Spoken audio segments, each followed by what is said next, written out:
Misión más de esta página que el Señor nos permite tener al aire, como es este movimiento misionero mundial, que es una iglesia que Dios ha levantado para estos últimos tiempos y que Dios nos ha permitido el privilegio de ser partícipe de la misma.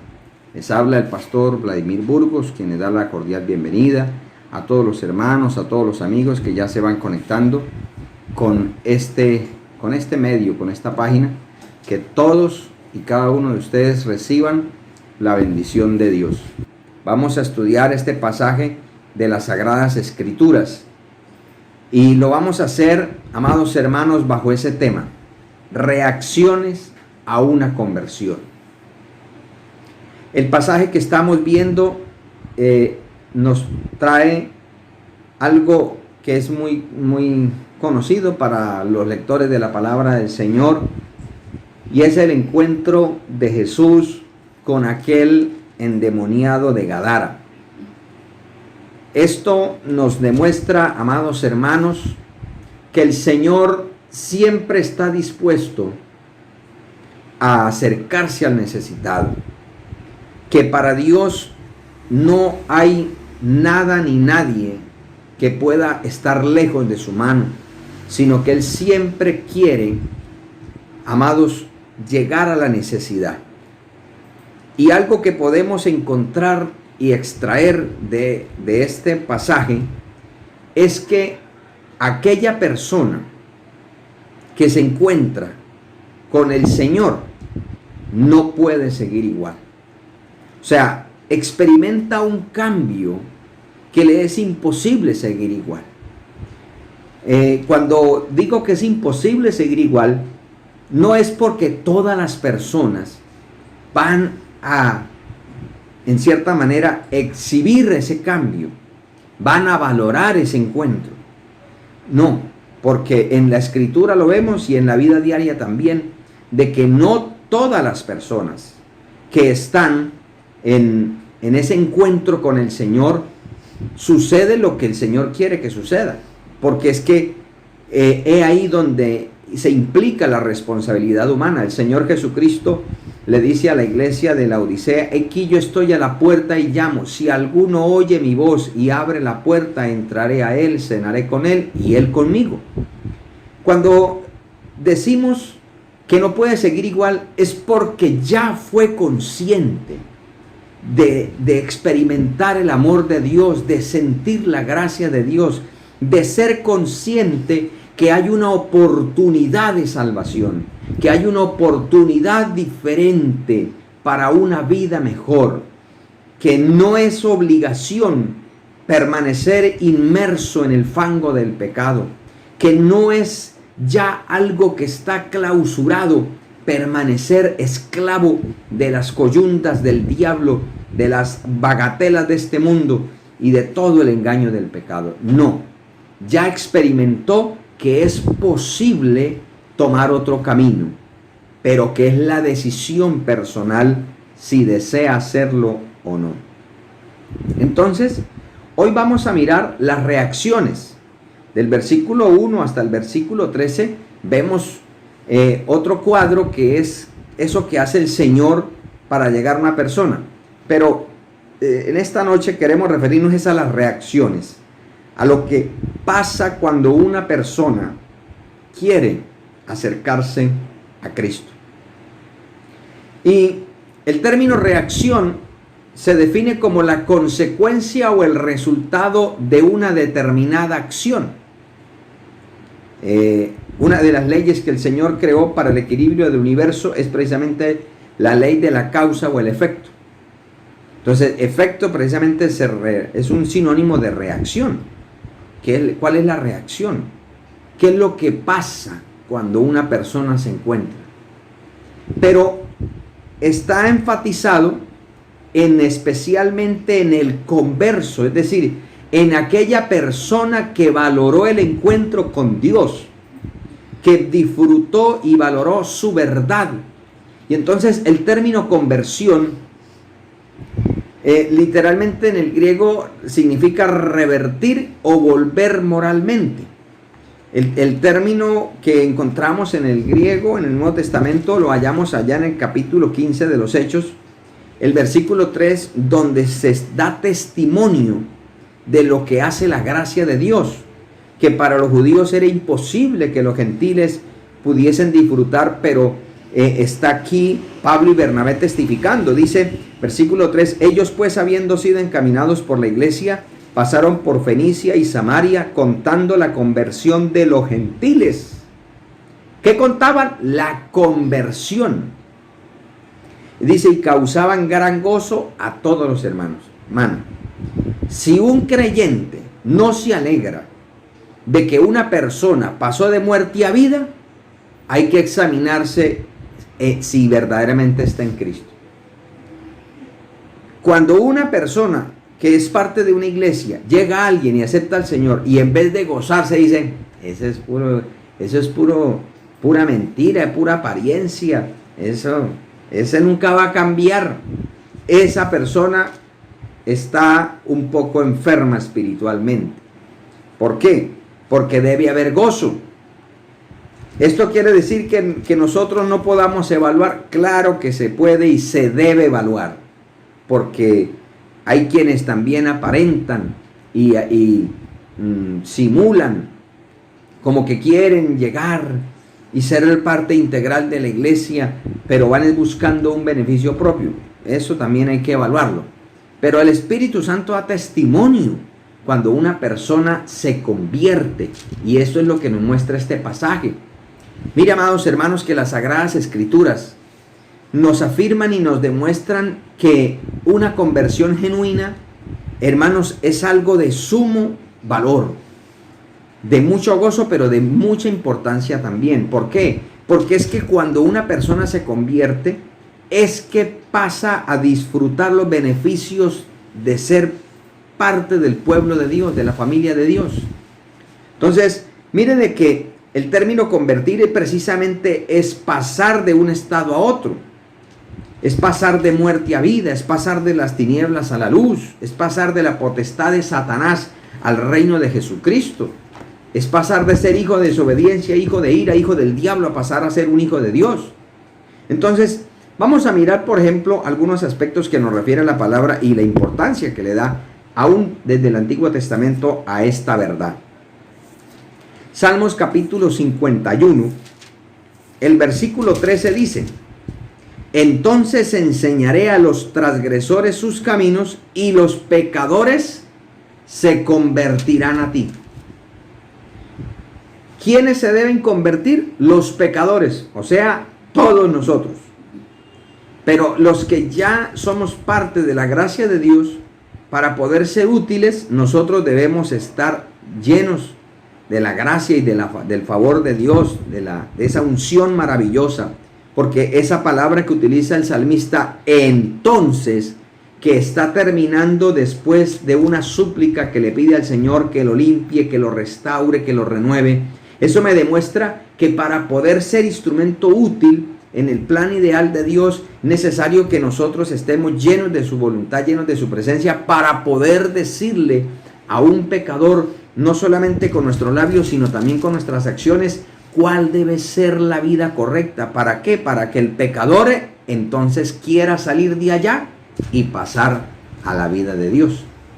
Ahora, el término solamente se refiere a aquellos que están inmersos en el lodo cenagoso del pecado, a la voluntad del diablo. No. Mire lo que dice Jeremías capítulo 5, versículo 3. Dice, oh Jehová, ¿no miran tus ojos a la verdad? Los azotaste y no les dolió. Los consumiste y no quisieron recibir corrección. Endurecieron sus rostros más que la piedra. No quisieron convertirse. En una de las enseñanzas que el Señor nos daba cuando estábamos en el templo, nos hablaba acerca de la gran diferencia que hay entre un profesante o un simpatizante a una persona realmente convertida. Hay muchos que están dolidos, pero no convencidos de que necesitan ser diferentes. Y es que aquí, mire, este era el pueblo de Dios, se hacían llamar el pueblo de Dios. Y así pueden haber muchas personas en las iglesias, están ahí, dejaron de practicar algunas cosas, pero en su corazón no quieren convertirse. En su corazón no quieren dejar de ser lo que son. No quieren renunciar a su mal carácter, no quieren renunciar a sus malos hábitos, no quieren renunciar a lo que son. Y Dios quiere que nosotros nos dejemos moldear, porque mire, el Señor los corrigió y ellos no quisieron. O sea, se tornaron masoquistas. Dios tenga misericordia las tantas veces que nosotros también llenamos la medida. En Jeremías 44:5 dice: pero no oyeron. Bueno, del 4 para entender, dice: y envía a vosotros todos mis siervos los profetas, desde temprano y sin cesar, para deciros: no hagáis esta cosa abominable que yo aborrezco. ¿Cuál cosa abominable literalmente se refiere? A la idolatría. Dice que no honren a dioses ajenos. Pero dice el 5, pero no oyeron, ni inclinaron su oído para convertirse de su maldad. Escuche bien. La maldad, dice el texto, la maldad de su pecado. O sea, la maldad hace referencia a esa actitud temeraria de querer hacer algo malo. Y este pueblo era consciente, o sea, no solamente era rebelde cuando no hacía la voluntad de Dios, sino que era consciente y dejaba aflorar su maldad. ¿Por qué? Porque seguía ofreciendo incienso a dioses ajenos, habiendo sido ellos testigos de un Dios verdadero, de un Dios espiritual, de un Dios real. Pero ellos prefirieron darle rienda suelta a su maldad. Y de esa maldad, dice el profeta: dejad la maldad de vuestras obras. O sea, de eso que está inmerso y es inherente a nuestra naturaleza pecaminosa, el Señor quiere que nos arrepintamos, que nos convirtamos. Mire lo que dice también el profeta Oseas. El capítulo 5, el versículo 4 dice la palabra del Señor: no piensan en convertirse a su Dios, porque espíritu de fornicación está en medio de ellos y no conocen a Jehová. Pero también en el capítulo 11, el versículo 5 dice: no volverá a tierra de Egipto, sino que el asirio mismo será su rey, porque no se quisieron convertir. En el capítulo 5 nos está haciendo referencia a esa fornicación espiritual que el pueblo persistía en tener contra la voluntad de Dios. Por eso son unos disolutos espirituales, son unos perversos espirituales, porque a pesar de todo lo que el Señor les habla y les dice, ellos no quieren convertirse. Ellos quieren seguir teniendo otros dioses. Ellos quieren decir de labios: nosotros somos hijos de Abraham, nosotros somos parte del pueblo del Dios vivo, pero con sus actos emulaban toda la conducta de las naciones paganas. Y en este tiempo hay muchas personas que con sus labios dicen: no, yo honro a Dios, yo amo a Dios, Dios me ha prosperado, Dios me ha bendecido. Sí, pero no se ve esa gratificación, ese agradecimiento. Persisten en pecar, no quieren abandonar el adulterio, no quieren abandonar la fornicación, no quieren dejar de ir a consultar a los brujos, no quieren dejar de mentir, de robar, no quieren dejar de hacer lo malo. Y por eso el Señor dice: no se quisieron convertir. Pero volviendo, amados hermanos, al pasaje que nos compete, que es Marcos capítulo 5, vamos a analizar esas reacciones. Ya miramos por qué es tan importante convertirse, porque es que no quiere Dios que seamos simples profesantes. Dios no quiere que seamos simples religiosos. Dios quiere que seamos temerosos de Él, piedras vivas. Entonces vamos a mirar este ejemplo de conversión. Y vamos a mirar las reacciones en dos enfoques. Número uno, vamos a mirar el enfoque con respecto al entorno. Porque cuando una persona se convierte al Señor, el entorno es notorio. Y vamos a mirar. Entonces, en el versículo 14 dice: y apacentaban los cerdos, y los que apacentaban los cerdos huyeron y dieron aviso en la ciudad y en los campos, y salieron a ver qué era aquello que había sucedido. Cuando una persona realmente se convierte, cuando una persona le permite al Señor que entre a su corazón, hay curiosidad en los vecinos, en los amigos, en los familiares, en comprobar qué es lo que está haciendo el Señor. Aunque quizás ellos no reconozcan que es el Señor, quizás ellos reconozcan diciendo: se enlocó el compadre, o se embobó la comadre, o bueno, tantas cosas peyorativas que pueden decir, porque la Biblia dice que para el impío, para el malo, cuando una persona deja ese camino, le es abominable. Entonces, cuando una persona se convierte de verdad, quiera o no quiera, se torna en una figura pública, empezando por las huestes de maldad, empezando por el mismo diablo y Satanás, que el Señor lo reprenda. Ese es el primero que quiere ir a mirar: ¿cómo? Pero ¿y este a qué hora se me traicionó? ¿A qué hora se fue con el otro señor? Uy, no, yo voy a mirar eso y yo voy a reclamarlo, yo voy por lo mío. Siempre hay una curiosidad, siempre despierta. Por eso es tan importante, amados hermanos, que nosotros como iglesia procuremos vivir para Dios y procuremos proclamar el poder de Dios, porque eso es lo que despierta la curiosidad. El poder de Dios no es solamente en un milagro, el milagro más grande es que una persona sea transformada. Por eso hay que predicar este glorioso evangelio a tiempo y fuera de tiempo. Una segunda reacción que podemos extraer de este pasaje es que cuando una persona se convierte, aparte de la curiosidad, se despierta un temor azaroso. No un temor, en algunos reverente, como lo miraremos, pero como en los tiempos de Cristo, muchos simplemente quieren ver qué es lo que está pasando. Pero, ¿qué es lo que le suscita ese temor? Pero, ¿cómo? ¿Es verdad que fulano de tal se volvió evangélico?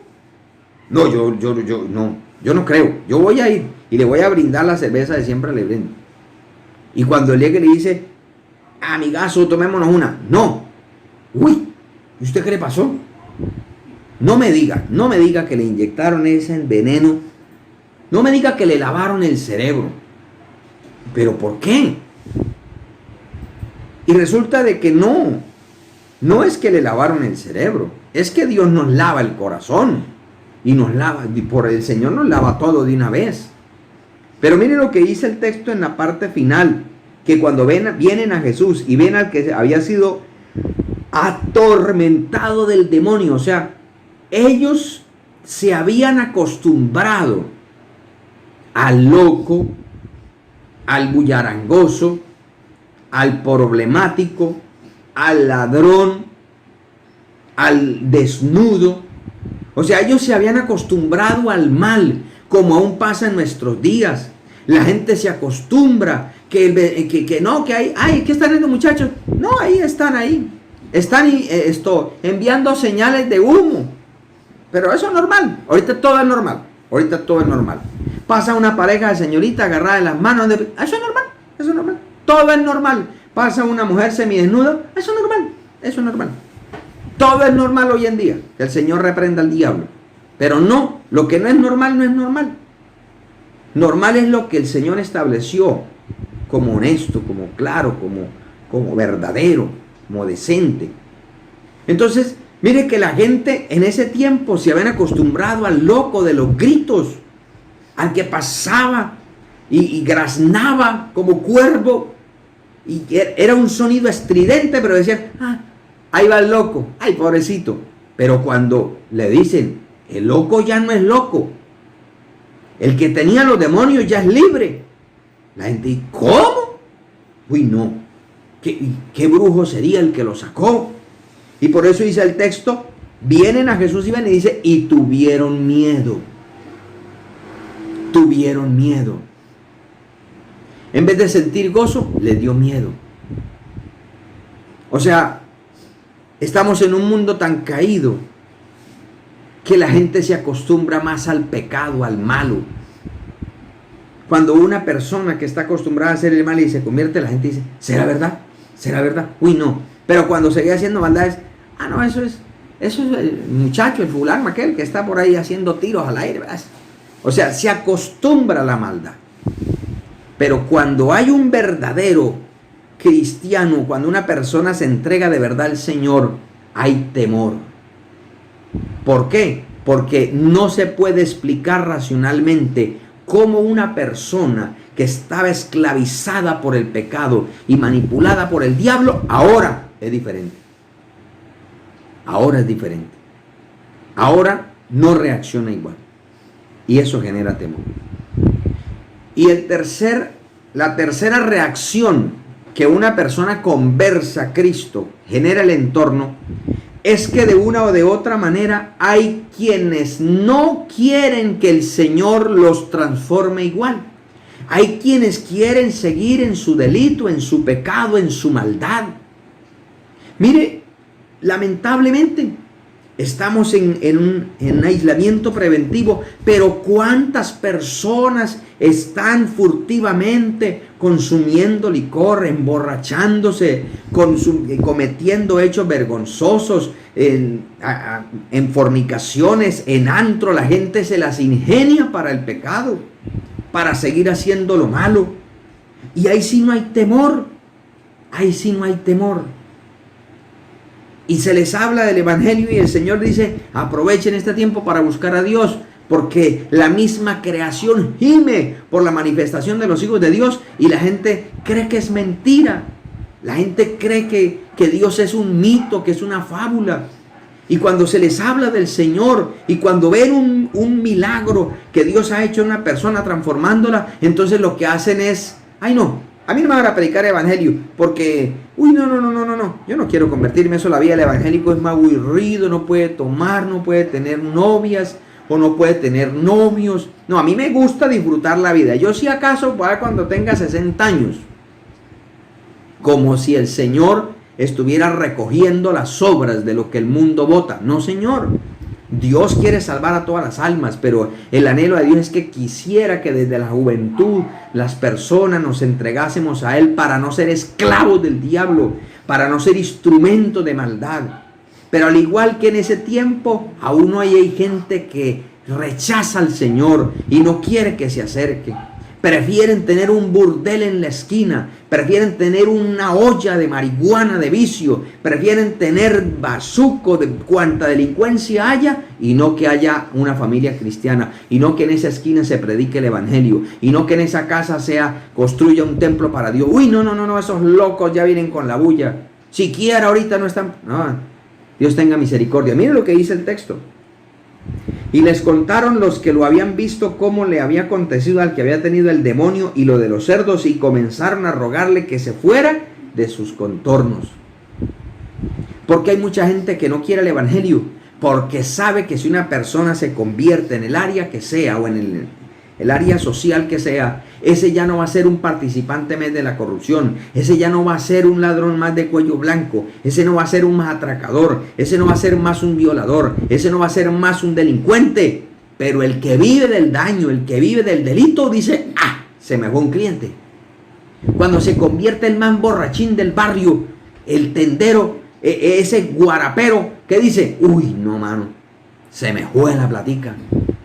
El guarapero ese, el que tiene la olla del diablo, que el Señor lo reprenda, él no le importa si los hijos están aguantando hambre, si la mujer está siendo golpeada, él no le importa.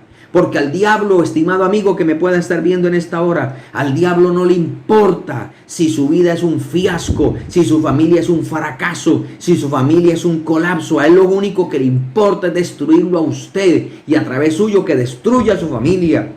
Hay mucha gente que lo que primero le da temor, no, yo no me meto evangélico porque eso me quitan la casa. ¿Y acaso el diablo no le ha quitado con los vicios más de una casa? ¿Y cuándo? ¿Cuándo? Desde los años que el Señor me permite estar en este precioso camino, yo no he visto el primer evangélico que por ser fiel ha terminado pobre. Son los infieles los que les alcanza el juicio de Dios. Pero a los fieles no he visto justo desamparado, ni su descendencia que mendigue pan. Pero el que no quiere al Señor le dice, no, mire, todo ese poco de cerdo se nos perdió un poco de la platica. No, por aquí no venga. Prefieren 3 pesos que la salvación de una vida, que la salvación de un alma, que la restauración de una sociedad. Pero vamos a mirar las reacciones que acontecen en sí mismo, es decir, en la persona que cree en Cristo, que en la persona que viene a los pies del Señor. Y lo primero que hay y que debe haber es una transformación integral. Hay muchas personas que dicen que el movimiento misionero mundial tiene muchas dogmas, pero yo le quiero abrir este solo texto en esta noche y le quiero mostrar a la luz de la palabra que no es doctrina del movimiento, que es doctrina del Señor Jesucristo. Y dijo el Señor, mi doctrina no es mía, sino de aquel que me envió, del Padre Celestial. Dice el versículo 15 en la primera parte. Vienen a Jesús. Mire que hay mucha gente que va al culto, supuestamente a buscar al Señor, pero no para convertirse, sino para juzgar. Dice, vienen a Jesús y ven al que había sido atormentado del demonio y que había tenido la legión. ¿Cómo estaba? Sentado, vestido y en su juicio cabal. Y cuando lo vieron así, dijeron, uy, ¿aquí qué pasó? Y dice, y tuvieron miedo. Cuando una persona se entrega a Cristo con sinceridad, el Señor, tan pronto sea sincero ese arrepentimiento, en ese mismo instante se colocan, se afirman las bases de una transformación. Porque cuando una persona cree en Cristo, es salvo. Pero para que retenga esa salvación, debe permanecer en la fe en Cristo. Y para que esa fe permanezca viva, empieza el proceso de la santificación, de la transformación. Y esa santificación o esa transformación es integral. Mire las áreas que presenta aquí la palabra del Señor. Número 1, dice, está sentado. Su personalidad es cambiada. Esa persona que es inestable, esa persona voluble, esa persona que hoy está en los cielos y mañana en el quinto patio del infierno, ya esa persona empieza a ser transformada por el poder de Dios. Ya esos picos empiezan a regularse.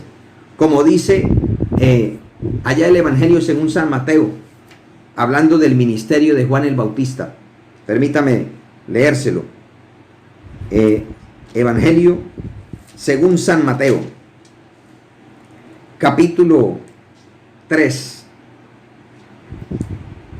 Dice, voz del que clama en el desierto, preparad el camino del Señor, enderezad sus sendas. Enderezad sus sendas. ¿Por qué? Porque las sendas del pecado no son agradables al Señor, de ninguna manera. Pero el evangelista Lucas explica más o toma completamente el texto que está escrito en el profeta Isaías. Y en Lucas capítulo 3 dice el versículo 5, todo valle se rellenará. O sea, lo que está bajito se sube. Como hizo con Abraham, pasó a ser Abraham. Y se bajará todo monte y collado. Lo que está muy engrandecido, el Señor lo aplaca. Todo pico lo baja. Como hizo con Sarai, pasó a ser Sara. Pasó de ser orgullosa a ser princesa.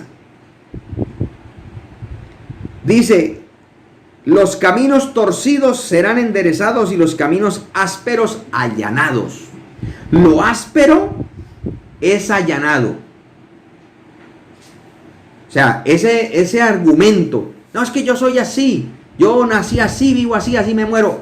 Entonces usted no le está entregando completamente su vida al Señor. Algo está pasando que usted no le quiere rendir su personalidad al Señor. Usted no quiere ser diferente. Usted quiere mantener eso en usted. De pronto es porque usted tiene una inseguridad, usted tiene una baja autoestima y usted piensa que si usted deja de ser así, se la van a montar. Yo le quiero decir, mentiras del diablo. Porque Cristo es el pastor de las ovejas y las ovejas son mansas. Y mire que dice, los caminos torcidos sean enderezados. Esas cosas torcidas hay que enderezarlas. Eso es lo que quiere el Señor. Entonces, mire que el término sentado nos habla de esa personalidad. Está quieto. Pero también nos habla de su apariencia. Eso que mucha gente cree que el evangelio no tiene nada que ver con la apariencia, que Dios lo que mira es el corazón, que no importa cómo yo sea por fuera, eso a Dios no le agrada. Claro, a Dios no le interesa cómo vengamos, porque estamos bajo el pecado, estamos bajo la influencia del mundo. Pero cuando el Cristo de la gloria, el Hijo del Dios viviente, el que nos santifica, vive en mi corazón, ¿cómo vamos a decir que Dios no nos va a motivar, a impulsar a ser diferentes en nuestra apariencia? Por favor, mire este gadareno, bajo la influencia de los demonios, ¿cómo andaba? Desnudo. Andaba íngrimo, como dicen en alguna parte. Pero cuando viene al Señor, siente vergüenza. Y él dice, no, yo no puedo seguir así. Y él trata de cubrirse. Y claro, cuando una persona da evidencias de que está sintiendo el temor de Dios, entonces viene la ayuda de Dios. Lo vistieron. ¿Cómo lo encuentran? Vestido. Ese que no soportaba ni los grillos, ese que no aceptaba ninguna ropa, ahora se cubre. Ahora le da vergüenza estar desnudo. ¿Cómo una mujer que dice que es cristiana sigue yendo a la iglesia con esas faldas aparetadas, con esas faldas cada día más corticas? Y aparte de eso hasta montan carabina. Por favor, hermanita. Algunos dirán que esto es discriminación. Pueden pensar lo que quieran. Pero Dios sigue diciendo lo mismo. ¿Cómo es posible que un varón ya con sus años y quiere andar con jeans aparetados y tenis sport y camisas polo y gorra y todo chabacano? Ubíquese, caballero, que usted ya pasó la edad juvenil. Usted ya está entrando a ser un viejo. Compórtese como tal. Ubiquémonos. Dice la palabra que adornemos la doctrina de Cristo. Demostrémosle al mundo que podemos ser diferentes. En cada generación ha habido un remanente que se ha guardado para Él, siendo diferentes. Seamos diferentes, demos una apariencia.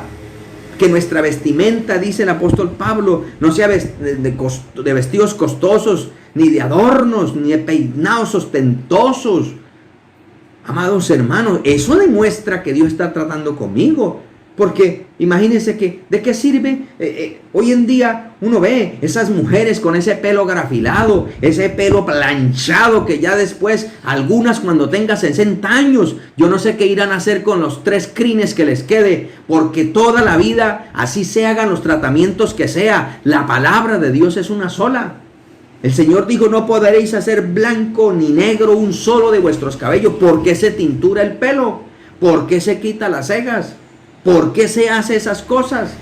¿Por qué? Porque usted no ha querido rendir su apariencia al Señor. Porque usted quiere todavía ser amigo y amiga del mundo. Porque usted todavía quiere ser uno con el mundo. Porque no quiere sufrir el vituperio. Porque no quiere llevar la cruz. Porque no quiere llevar las marcas de Cristo. Eso demuestra que no ha habido una verdadera conversión. Pero mire, el tercer aspecto. Dice, en su juicio cabal. no está en orgullo, no está en ostentación, tampoco está creyéndose, no, yo soy la peor cucaracha del peor basurero del mundo. ¿Por qué usted se trata así? ¿Por qué usted piensa así de sí mismo? ¿Por qué usted no se valora que usted es un hijo de Dios, una hija de Dios? O sea, Dios quiere que vayamos en el equilibrio. Porque a quienes no, yo soy la princesa de Dios, yo soy el príncipe de Dios, y resulta que parece un príncipe de este mundo.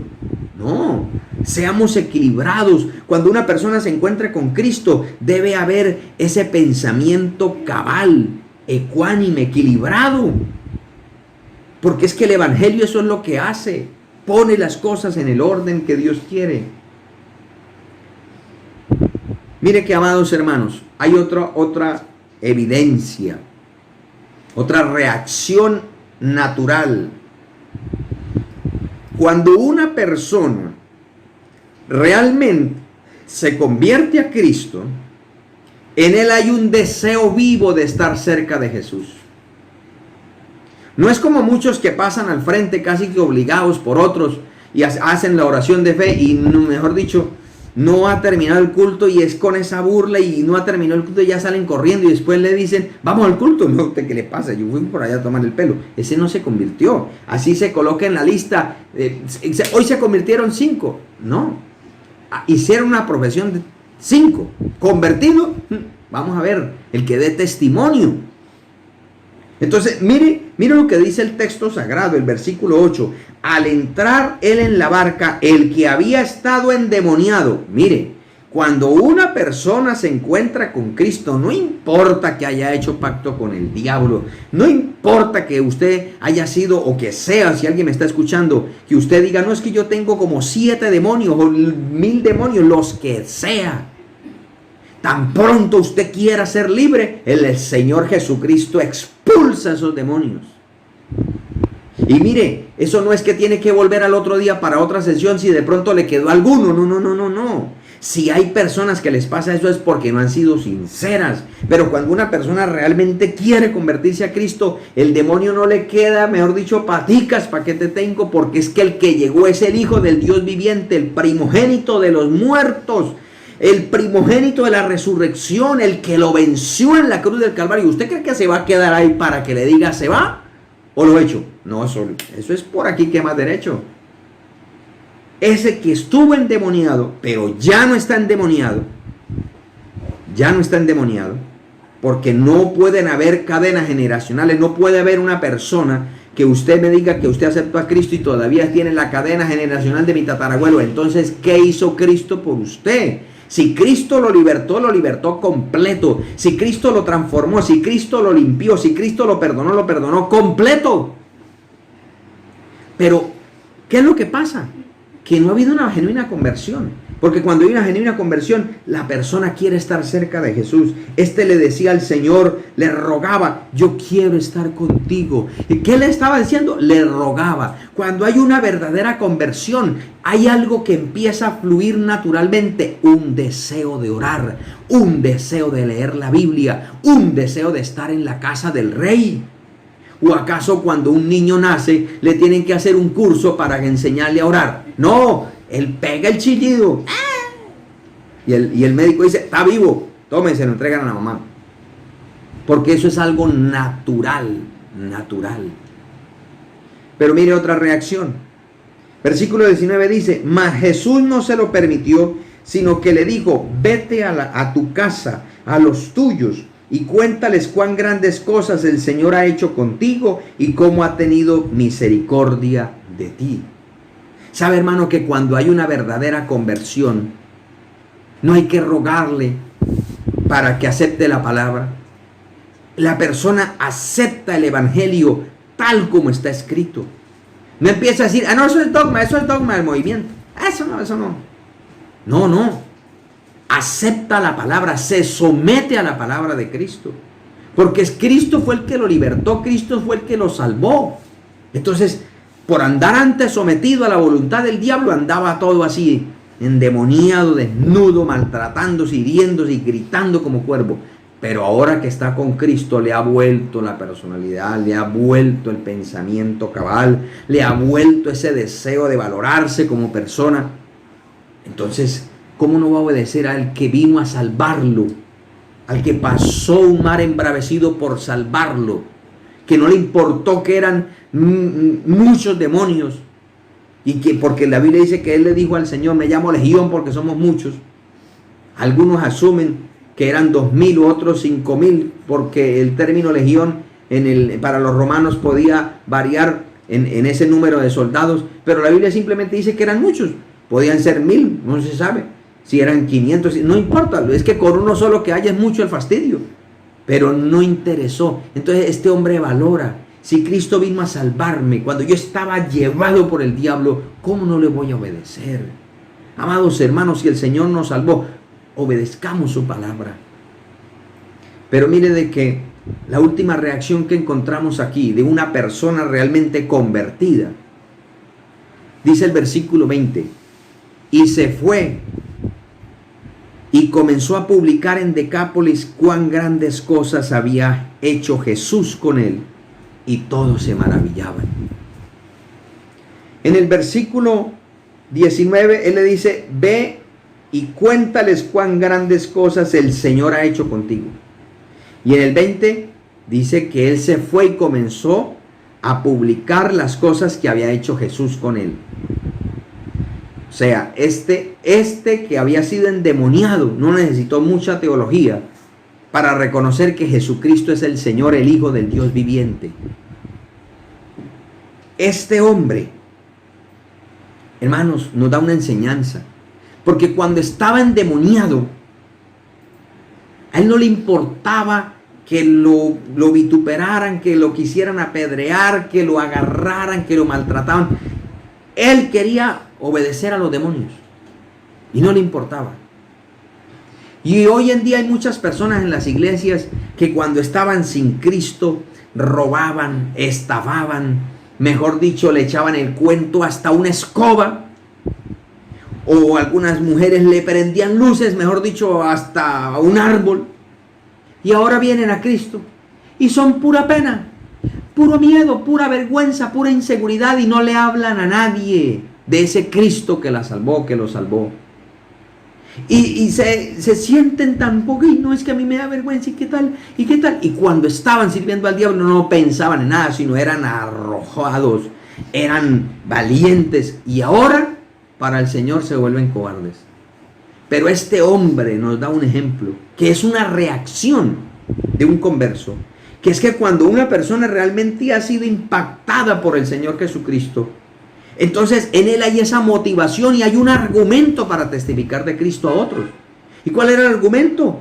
A este endemoniado no le dieron un curso bautismal, a este endemoniado no le dieron un cursillo de las cosas primarias del Evangelio. Pero es que lo que él experimentó era suficiente. Es que lo que había pasado en él era suficiente para decirle, es que el Señor me sanó, el Señor me liberó, el Señor me salvó, el Señor me transformó. ¿Y cómo decían que no? Si es que veían un cambio. ¿Sabe, amado hermano, por qué mucha gente no cree en tanto evangelio que se predica? Porque aunque se hable mucho, se ve poco. Hay iglesias, mega iglesias saturadas de personas inconversas. O sea, sin conversión. Quizá compungidas. Quizá con dolor. Y por eso lloran cuando se entonan los cánticos. Y por eso lloran cuando quizá la palabra les habla algo de la cruz. Pero de ahí no pasa. Pero es que el evangelio no es solamente emoción. El evangelio es una determinación de agradar a Dios. Y este hombre se fue a predicar, obedeció al Señor. Él no le dijo, y no, Señor, ¿y ahora yo qué predico? No, él se fue. ¿Por qué? Porque es que así como él percibía la influencia malévola de los demonios, aunque en ese tiempo todavía no había descendido el Espíritu Santo, pero como es un tipo de una conversión, cuando una persona se convierte, recibe esa presencia del Espíritu Santo, entra en su corazón. Y si este hombre logró hacerlo sin esa ayuda, porque todavía Cristo no ha sido glorificado, ¿cuánto más nosotros, mis amados hermanos? Amados, que el Señor nos ayude. Que el Señor nos ayude a aprovechar este tiempo para reflexionar ¿Qué ha pasado en mi vida? ¿Qué está pasando en mi vida? ¿Realmente yo he sido cambiado o soy un religioso más? Amado, examinemos a nosotros mismos, como dice Pablo a los Corintios, probémonos si estamos en la fe. O estamos todavía con las mismas malas costumbres, la misma chismografía, la misma murmuración, la misma envidia, la misma arrogancia, la misma vanidad. ¿Todavía estamos en lo mismo o hemos cambiado? Porque nosotros a veces pensamos que, uy, no, hay que atacar el adulterio y la fornicación y la borrachera y la hechicería. Y claro que hay que atacarlo. Y gloria a Dios por esas cosas que ya el Señor nos libró. Y qué de las pequeñas zorras, y qué de la concupiscencia y las obras de la carne que están ahí acalladitas y que continuamente saltan como fieras feroces a devorar el rebaño. ¿Qué con la arrogancia? ¿Y qué con la rebeldía? ¿Y qué con la insujeción? ¿Y qué con la mundanalidad? Eso hay que rendirlo, amados hermanos. Eso hay que entregarlo. Porque el Señor quiere derramar un gran avivamiento. Pero mire que necesita gente, así como este gadareno, que se arriesgó. Y quiero terminar esta enseñanza tomando las palabras de un gran hombre de Dios como fue George Mueller. Él testificó y dijo: hubo un día en que morí completamente. Morí a George Mueller y a sus opiniones, preferencias, gustos y voluntad. Morí al mundo, a su aprobación o crítica. Morí a la aprobación o censura de incluso de mis hermanos y amigos. Y desde entonces he procurado solamente presentarme a Dios aprobado. ¿Qué testifica este hombre? ¿Qué procuró hacer desde el día que se entregó al Señor? Presentarse a Dios aprobado, como obrero que no tiene de qué avergonzarse. Y quiero entregar las palabras del apóstol Pablo en este texto tan maravilloso. Gálatas capítulo 2 versículo 20 dice: con Cristo estoy juntamente crucificado, y ya no vivo yo, mas vive Cristo en mí. Y lo que ahora, porque es que en Cristo tenemos que vivir en un eterno presente, como Dios vive en un eterno presente. No podemos vivir del pasado. Es que yo antes sí oraba, ayunaba, clamaba, testificaba, evangelizaba, me santificaba, me consagraba. No, ahora, lo que vivo en la carne, o sea, en mi existencia, lo vivo en la fe del Hijo de Dios, el cual me amó y se entregó a sí mismo por mí. Note que todos los términos verbales que utiliza el apóstol Pablo son en un presente continuo. O sea, ahora, pero mañana que será el ahora, también voy a vivir para Cristo. También me voy a negar. Este cuerpo mortal lo voy a tener crucificado. Y dice el 21, no desecho la gracia de Dios, pues si por la ley fuese la justicia, entonces por demás murió Cristo. Pablo entendía que él no podía confiarse de sí mismo, porque él estaba en un cuerpo mortal y que solamente la gracia de Dios podía ayudarlo. ¿Y cómo hacemos para que la gracia se esté operando en mí? Permitiéndole a Él que nos transforme, que nos trate cada día. Amados, quiero invitarle para que hagamos una oración por nosotros y por todo este mundo necesitado, para que el Señor nos ayude y nos permita, amados hermanos, disfrutar de su presencia.